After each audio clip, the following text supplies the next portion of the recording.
Let's consider this example. An online ticketing system is a web-based system that allows you to purchase tickets from an airline's website. The system uses several pages to execute different business processes. Here we have general process for airline ticketing system. In general, it has a page to specify travel details, such as number of passenger, destination, and return flight ticket. A page to specify and process departure and return time. A page to specify and process other services such as seat selection, special meal diet, and special assistance. A page to specify and process payment. And a page to display ticket and payment information.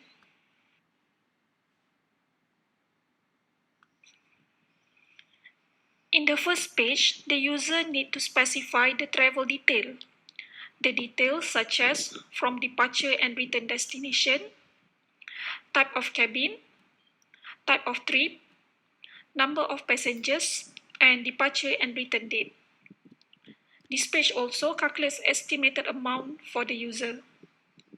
This information will be passed to the next page when the user clicks Book Now. The information created in the previous page is passed and displayed in this page. In this page, the passenger will specify the departure and return time. The specified time will be processed. It is reflected in the travel time and displayed in the trip summary. The information from previous pages are passed to this page, which is the booking page. Can you identify those information in this page?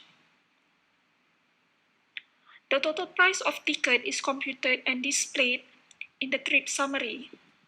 More information is needed to be specified here, such as passenger information and contact information. Up until now, we have seen information that is created in different pages passed to the next page.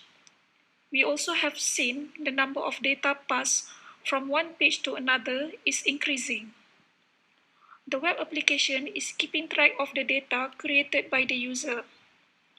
There is a special mechanism to do this.